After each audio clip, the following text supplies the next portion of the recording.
2020, season-ending ACL. 2021, 4-month shoulder injury, and then a season-ending foot injury. 2022, ACL again. 2023, fractured jaw, which led to no games in 2024. But 2025, this season, that's just past us, felt like such a special year for you.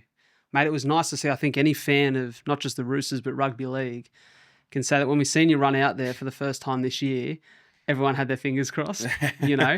I speak to my brother and my dad about this all the time, but when you watch the game back, do a review or whatever, and you hear the commentary speak about that, like, Billy Smith, unlucky with injuries, I say, I'm really looking forward to the day where they don't bring up my name and they say that in the one sentence.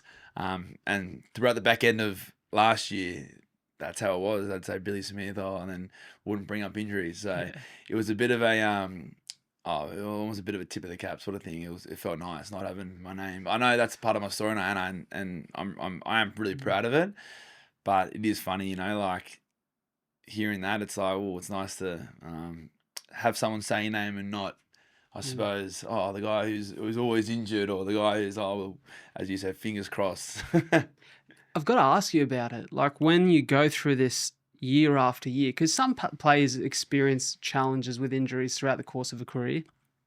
It's fair to say that you've experienced it in quite a condensed period of time, over the course of 4 or 5 years. But when it continues to happen, like here you are, mate, after a fucking remarkable year. So what kept you going? Oh, God, that's a bit of a deep question. I've had to think about this a lot, even over the last few years. But I think for me, just making all I wanted to do growing up was be a footy player. I know I grew up playing rugby union, so my dreams were a little bit different when I was a kid. But all it ever was footy. And I think for me, because unfortunately there were times, especially more recently over the last couple of years, where I thought to myself this might be it. But it wouldn't feel right. I just feel like I wanted to make that little kid proud. And I feel like I haven't done that yet, and I definitely hadn't done it when I was thinking about it. And also there's that, and there's also the obvious factors. The club had stuck by me for so long, and they were still sticking by me, so I wanted to make them proud. I wanted to do the things that I said I was going to do to them. I want to win a premiership. I want to do all these things to represent my country. I want to represent my state. So all these things are driving factors that I think all come into, keep going. How much of an influence is your brother? Because from what I hear, your brother was quite a talented player who had challenges with injuries too, and called a day on his career. Is he in your ear? Do you talk to him and bounce some of those feelings and thoughts off him during difficult times? All the time. He's probably my closest mate. He's obviously, he has lived it in a way. He was growing up. I've been open about this. He was a far more talented footy player than I was. But similar to me, he battled injuries, battled hardships in footy, and even when he finished playing, I think he had 6 back-to-back shoulder surgeries.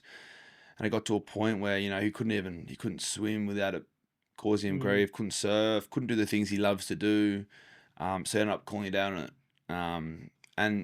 And seeing, I suppose, as all little brothers do, you look up to your older brothers, and seeing him go through all that sort of stuff and come out the other end is really inspiring. But it also made me think to myself, there is life outside of footy. Yeah. He's one of the biggest advocates of me. Like when I was going through all these things, being like, "No, you're gonna be fine. Just head down, keep working, all that sort of stuff." But even seeing him come out the other end and find a real passion in what he does, which is now training, and for me, it's a nice feeling because you know that although footy is the most important thing for me right now, there's life outside of footy. And I think, as I said, he's one of my best mates, and I bounce so many things off him. But it's nice to speak to someone who's kind of gone through it as well. Yeah. I love that you say that. Like I've got a couple of great mates who are athletes, and when you're just a fan of sport, you look at athletes as athletes, and then when you become friends with those people, you see them as people, right? And you realize that there is a whole life outside of the existence of 80 minutes on the paddock every week that is far more important. Don't get me wrong. footy's important. But when you see those mates have kids, get married, you see them with their families and the people that mean something to them, you realise that there is such a bigger picture that, we're too zoomed in on when we're watching the game on telly. I think that's probably what, like, you speak about what, all these injuries have taught you. That's probably it, just like the perspective of things. Like, as footy players, and we get so, especially like the way we live, we get so bogged down on footy, which is what we're supposed to do. But when you get that taken away from you, you kind of have to sit back and look at the bigger picture a little bit. And I think that's what it's taught me the most about, is that, like, yes, this is important, but like there are kids starving out there. There are people who don't have a family. Like, there are so many things of people going through tougher things in this world. And I think for me, that's what helped me the most. And I've said this before, my family have been awesome in that. Like, when anything bad has happened, although it's been very sad and disappointing, it's always been like, all right, like, sit on it for a little bit, but after a while, like, you got to get up and move on. Like, life goes on. Like, I'm very, very lucky. I got a great family support system. I live in a beautiful part of the world. I got a lot of people who love me, and although what I was going through was disappointing, like, there is also a lot to be grateful for.